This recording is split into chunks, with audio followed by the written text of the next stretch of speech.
Elizabeth, welcome. Thank you so much for crossing the whole Atlantic Ocean to be with us today. Without further ado, I have two questions for you. First, obviously, how are you doing? And then, why would you say that Bitcoin doesn't care?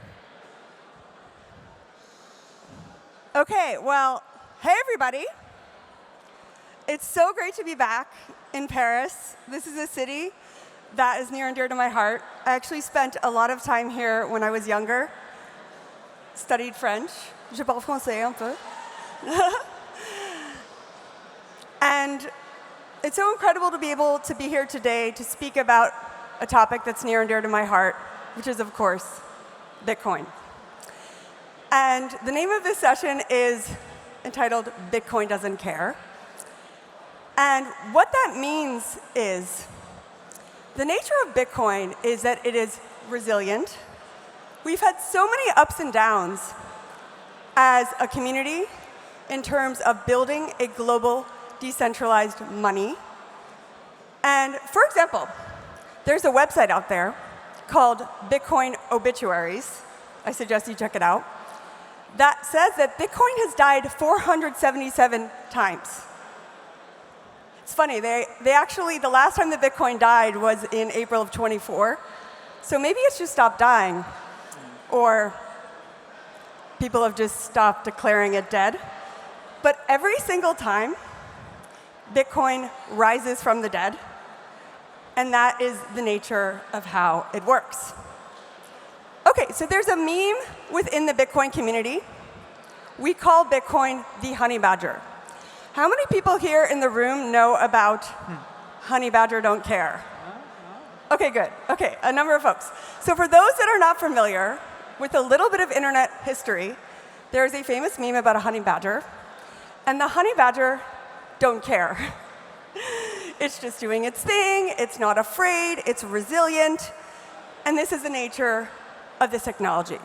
For example, Bitcoin does not care if you're rich or poor. It does not care if you are young or old. A child can use Bitcoin. An 80-something-year-old can use Bitcoin. It does not care if you have a bank account.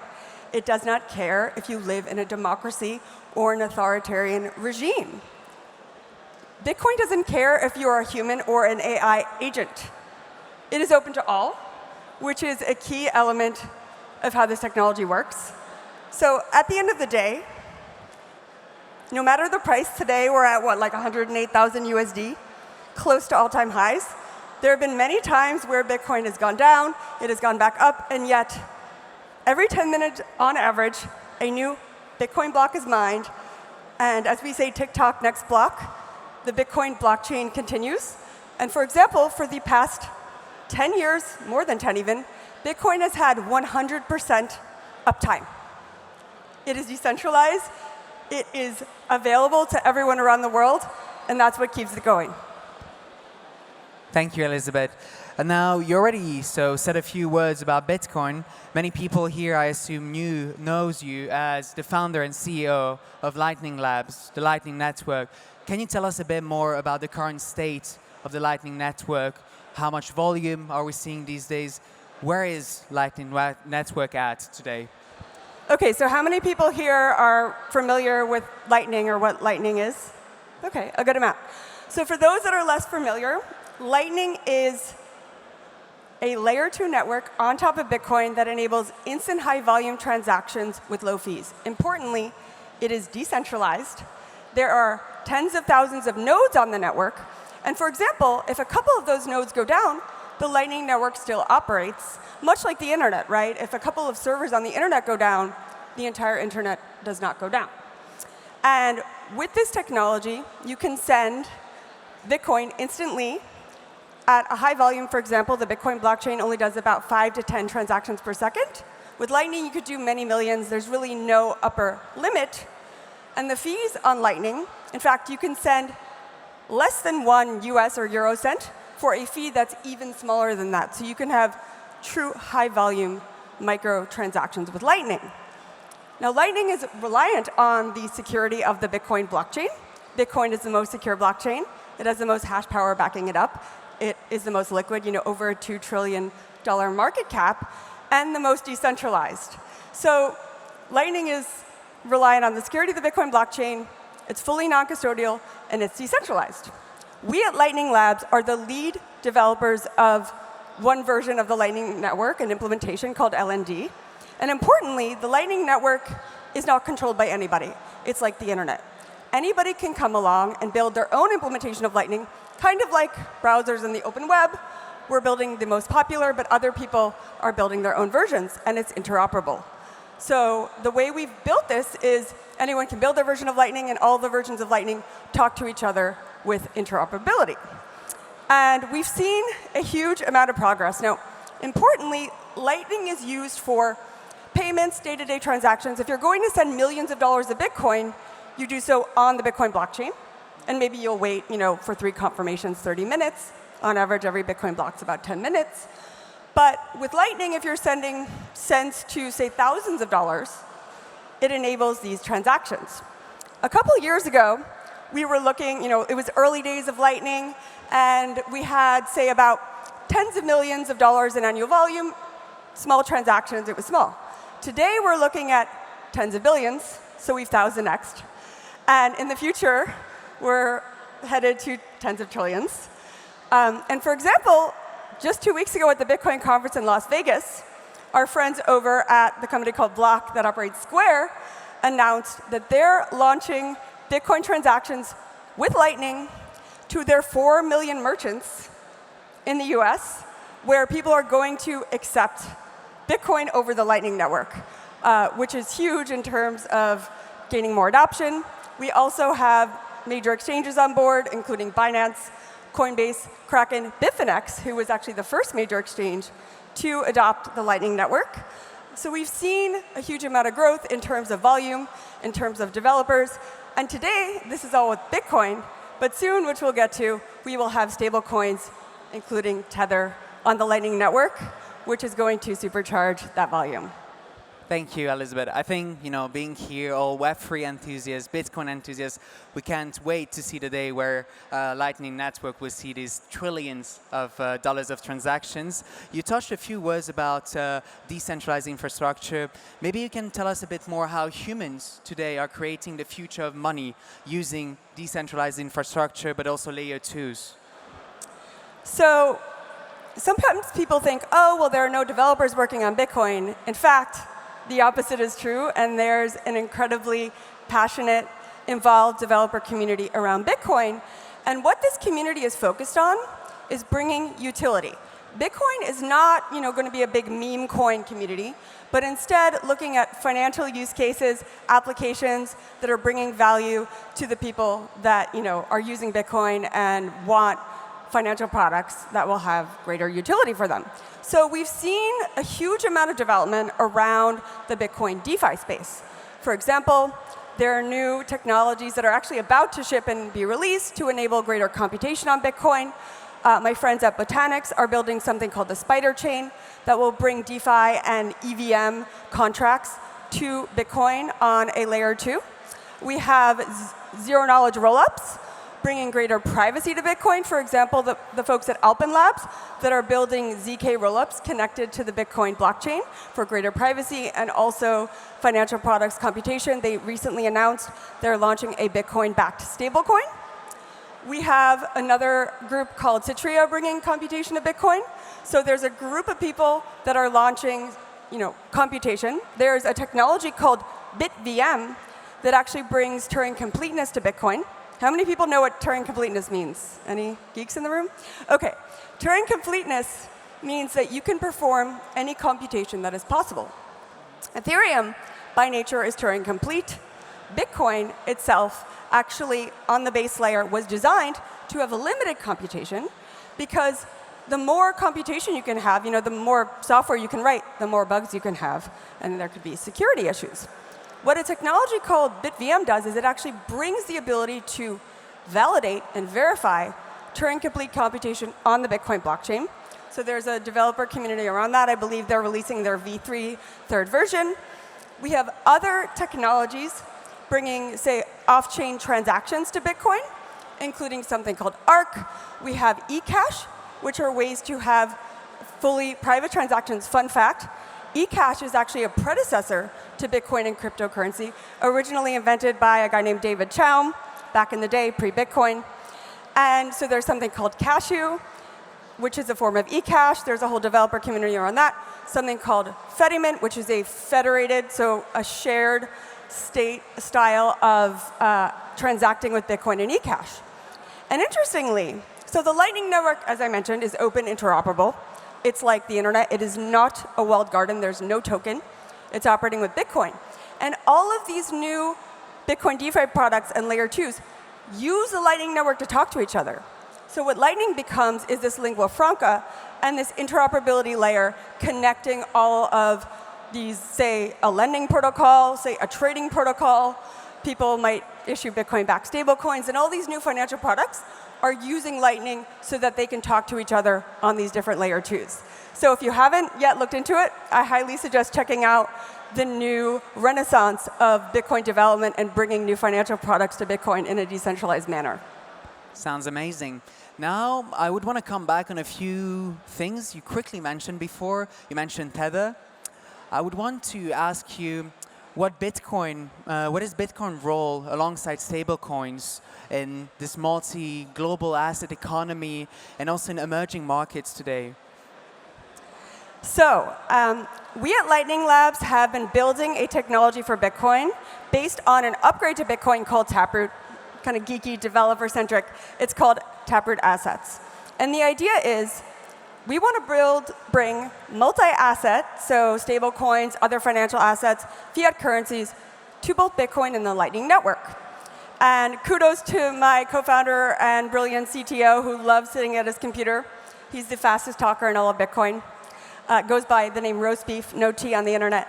And he came up with this technology and protocol using the latest Bitcoin upgrades. And what it enables is for you to issue assets, so you can have tokenized assets, stable coins on the Bitcoin blockchain, and also send them on the Lightning Network to benefit from the instant high volume, low fee nature of Lightning. So we and the team worked incredibly hard building this new protocol, literally something that no one has ever built before for Bitcoin. And a couple months ago, at the end of January in El Salvador, I announced with my friend Paolo, the CEO of Tether, that Tether is launching on Bitcoin and the Lightning Network. Fun fact, they actually originally launched on Bitcoin with an old protocol, then they left, and now they're bringing it both back to Bitcoin and onto the Lightning Network. And I don't know how many people here know about Tether and the stats, but they have, according to their recent stats, 433 million users. Last year, they did 10 trillion in volume. They are the 19th largest holder of US treasuries, and today, I checked the latest stats, they have $155 billion on Tether. So this is a big deal. And until recently, folks have heard of stablecoins, but I feel like Tether was something that maybe people mentioned or they thought a bit about Bitcoin trading, but what stablecoins have become is essentially an offshore, say, crypto dollar for people in emerging markets. Who are these 433 million users? Were there people, say, in Argentina, in Lebanon, in Turkey, in Venezuela, people that are in Nigeria that are living under, say, authoritarian regimes, places with hyperinflation? Why should it be that if you happen to be born in a country where you have an inflating currency, you lose, say, half of the value of your savings, right? So these people are using stablecoins like Tether to transact, to pay for day-to-day things, to hold money in their savings. And this is key for so many people globally in emerging markets. This is not speculation. These are people using it in day-to-day use cases globally. So we're incredibly excited to bring stablecoins onto Bitcoin.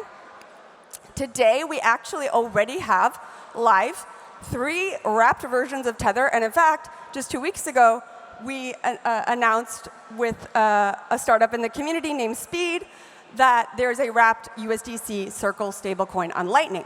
But what this announcement entails is Tether will be issuing natively on the Bitcoin network to bring hundreds of millions of users and 10 trillion of volume to Bitcoin. And with Lightning, you have the decentralization, the speed, and the scalability that will enable the world to transact. And for example, Lightning can do millions of transactions per second. Visa can do, at its peak, maybe 40,000 to 60,000. Last year, Visa did 16 trillion in volume, so Tether is not far behind. And interestingly, Tether as a company made 13 billion in profits last year, largely from interest on their treasuries, and they have 150 people working there. So they are actually, per person, the most profitable company in the world. Very interesting. And they're hardcore Bitcoiners. So what this means is by bringing stable coins and other fiat currencies and assets to Bitcoin, the concept of a cross-border payment is rendered obsolete, right? No one says, I'm sending a cross-border email. No one says, I'm sending a cross-border WhatsApp message. A payment should be inherently native on the internet, digital. You shouldn't have to wait days. You shouldn't have to pay crazy fees, 10% or more, in order to send transactions on the internet. And as people onboard, say, with stable coins to Bitcoin, they'll also be able to onboard to Bitcoin. And we believe, as the Bitcoin community, a lot of these people will want to say, save some Bitcoin, buy some Bitcoin, and transact with Bitcoin. So by onboarding hundreds of millions of people from Tether to Bitcoin, we're also bringing them the opportunity to use Bitcoin and to participate in this community. And one final point on this technology. So for example, with Tether and Lightning, people can send and receive Tether. But built into the technology and the protocol, somebody can send in Tether and receive Bitcoin. Somebody could send, a USD stablecoin and receive a Euro stablecoin. And you can actually do FX that's backed by Bitcoin. And there's no bridge, no exchange involved. You can actually just send in one currency and receive in another natively. So what we envision is, with a multi-asset Lightning network, people globally, like let's say I'm going out to dinner with some friends, they want to receive dollars, I have euros, I'll send the euros, they receive dollar. Maybe they want more Bitcoin, I'll send in Mexican peso because I'm in Mexico City, and they receive Bitcoin. So natively within this protocol, we're enabling foreign exchange through fiat currencies, all backed by Bitcoin. Amazing, thank you. So we talked about Bitcoin, we talked about stablecoins, we obviously talked about the Lightning Network. Now, we're here at Proof of Talk. Obviously, as you know, decentralized AI in Web3 plays a big and bigger role, and it's also very represented here at Proof of Talk. So I wanted to ask you, what is your take on the new AI economy? What do you think about AI agents transacting with each other? How do you see this evolving? Maybe you can also drop a few words about vibe coding. My favorite topic as of late. Yes, so you can't really go anywhere in the tech world these days without talking about AI, right? It is the topic du jour. And within the Bitcoin community, we've been building tools to enable machines to transact with other machines. Early on, when building the Lightning Network, we would tell people Lightning can do millions of transactions per second, and they would respond, well, why do we need millions of transactions per second? And the answer is, it's not just for humans, it's also for machines, or AI agents. So we at Lightning Labs have been building a technology that we call L402, a very developer-centric technology that enables machines to pay other machines over the Lightning Network in an instant, high-volume, low-fee manner, where you can authenticate on the basis of the payment. So what this means is, let's say I'm paying a chatbot, or an LLM. I don't have to sign in with my username or password. I don't have to give up my personal information. And for those of us in the crypto world, we know that almost every day it seems like our private information is being compromised, right? So security is key. And this technology means that a human can pay an AI agent can pay another AI agent, or an agent can pay a human. So for example, let's say you're using like an AI personal assistant and you want it to book travel for you. Well, an AI can't have a bank account. An AI can't access a credit card. Well, you know what it can do? It can use Bitcoin in the Lightning Network, and it can transact. And as we launch these stablecoins on the Lightning Network, it also will be able to transact and use stablecoins and pay natively and instantly on the internet. So this part is key when we think about the fact, for example, that AI today is quite centralized, right? I know decentralized AI is a big topic of conversation here at the conference. Well, a good friend of mine, a guy named Paul Itoy in the Bitcoin community, says, Bitcoin is scarcity and AI is infinity, right? And what that means is there's unlimited data information, unlimited compute for, say, developers of LLMs and various AI technologies.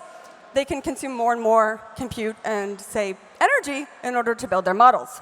Right? With Bitcoin, we know there will only ever be 21 million that's built into Bitcoin.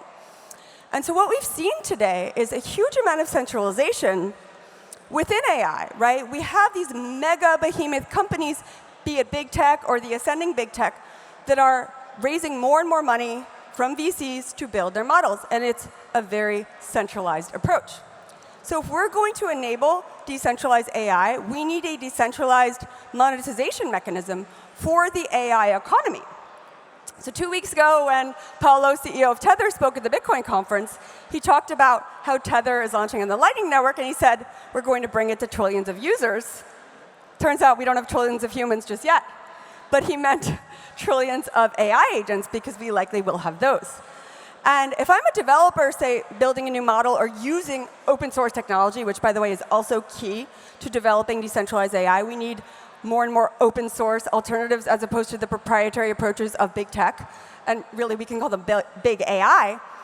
Again, a decentralized economy where if I'm a developer in India, if I'm a developer in Argentina, I'm a developer in a village in France, I can tap into this global decentralized monetary network in order to receive payments. I don't have to get a bank account. I don't have to use credit cards. I don't have to use the legacy fiat system. And as a result, I now have the opportunity to monetize and build alternate approaches and compete with the big tech and actually enable more developers to build on AI. Because, and this is a word of caution to those of us here that are working in the technology space, we're at real danger of seeing the same tech monopolies that we have had in the past. And I believe in a decentralized future. This is part of why I'm so passionate about Bitcoin. I believe in a decentralized internet. And if we're going to do this, we need to combine decentralized money with decentralized AI development. OK, so there's another favorite topic. How many people here have heard of vibe coding?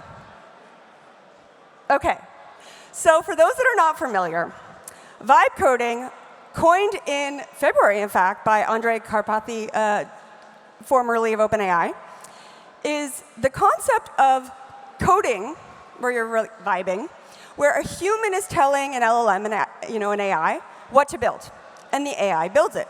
So it's human-guided AI coding. And this is all the rage around Silicon Valley. And in fact, a number of people in the Bitcoin community have started vibe coding with Bitcoin and Lightning. Our board member, a guy named Brian Murray, who is not a coder, vibe coded an app that integrated Lightning, and this is fun, to get his kids to do chores at home. Oh, your room's not clean? Take a photo. If you can prove that you cleaned the room and the AI verified this with a photo, you get some Bitcoin. We send you some sats. Another one of our investors, Jack Dorsey, who's founder of Twitter and Square, now known as Block, calls himself a professional vibe coder and has been vibe coding apps with technology called Cashew, which enables private Bitcoin transacting to enable people to use Cashew and Bitcoin to transact privately that then will use the Lightning Network to get to the broader Bitcoin network. So using AI to build Bitcoin apps and Bitcoin wallets. If folks are not familiar with this, I highly suggest you check out some of the tools that are out there. So Block has built something called Goose, and you can use a variety of LLMs in the background in terms of models. In the developer community, there's something called Cursor, which has become incredibly popular. I think they just raised $900 million the other day to code. And interestingly, because of course, at Lightning Labs, we're a developer company. We build for developers. We build developer infrastructure. And then we have downstream companies that build on our technology. And one interesting question is, well, are we going to replace all of our developers? But it actually turns out AI can't yet build new protocols because there's a lot of original thinking and creativity involved. We might need AGI for that. But what some degree of automated or even vibe coding can do is it can accelerate the ability of developers who are already incredibly talented to, say, 10x their capacity and make excellent developers even more excellent by supercharging them with this ability. So highly suggest folks check out the vibe coding technology out there. You can build websites and apps using AI. And given Bitcoin, anybody globally can use these tools. You can be a teenager. In the US, if you can't have, say, credit cards or bank accounts if you're younger without permission or so on. If you're global, you just don't have access to the system at all in terms of the fiat system. You can integrate Bitcoin. You can vibe code an app, and now this opens the opportunity for creators around the world. They don't have to be coders. They don't have to have development skills to build these new applications and then integrate payments, the monetary, the economic aspect within there. Thank you very much, Elizabeth. Now, we have to be mindful of time, but I'd have one ultimate, very quick question. So you talked about this AI-driven world, decentralized AI-driven world. In our conversations, you also often mentioned how we are not all as lucky as others. Many of ours live under dictatorships. My last question would be, how can Bitcoin empower human rights defenders? How can people use Bitcoin to find solutions to live under these very complicated situations sometimes in the world? So human rights is a topic that's near and dear to my heart. When I was a student, I actually studied the impact of technology on the law, society, the economy, and also human rights globally. And some people may not be as familiar with this topic, but I highly recommend checking out the Human Rights Foundation, and they do an incredible event every year in Oslo, not too far away here from Paris, called the Oslo Freedom Forum. And this event is so impactful because you're able to talk to people who are putting their lives on the line to fight for freedom and democracy, who live in authoritarian regimes. According to the Human Rights Foundation, over half of the world's population lives under authoritarian regimes and dictatorships. They are not living in democracies or a free society, and authoritarianism is on the rise. And some people might ask, well, what role do Bitcoin and AI play in this? Well, it turns out if you're fighting a dictator and you're fighting for freedom, governments want to take away your money. They want to shut down your bank accounts. And I have a good friend who's at the Human Rights Foundation now, who used to be CFO of a group called the Anti-Corruption Foundation in Russia, who is fighting for freedom and democracy in Russia. And one day, the government came along and shut down her bank account, took away all of their money, and they had a massive negative balance. She couldn't pay her staff. All of their funding just went away, and she had to turn to Bitcoin, which she did, to pay her staff globally. They use privacy tools, so it cannot be tracked by authoritarian regimes. And this is technology that I believe can both help save people's lives and help bring freedom and democracy to the world. And now, I was just at an event with the Human Rights Foundation where the group was talking about the interplay between vibe coding and Bitcoin, and it turns out for human rights defenders, the ability to quickly create a website or create an app and use AI to do this unlocks a huge amount of potential because they may not have the funding for a fancy web agency or for developers. But using AI, they can build the tools to bring movements to the world for greater democracy and freedom. And I would encourage all of you to check out the work of my friend Alex Gladstein over at Human Rights Foundation. He has written extensively about the role that Bitcoin has played in defending human rights. And at the end of the day, and kudos to Satoshi, who is the pseudonymous creator of Bitcoin, Bitcoin was created to bring financial freedom to the world. It was created to bring an open, decentralized money to anyone out there. And I couldn't think of a better way to use Bitcoin than to help people bring freedom and democracy and defend human rights globally. So this is something I'm incredibly passionate about, and I invite you to look into this and to join us in this movement for Bitcoin and freedom. Amazing. I think that's the perfect words to close this fireside chat. Thank you so much, Elizabeth, for your time. Thank you so much for making it in person to Paris. Thank you. Thank you for your attention. Merci à tous. Merci.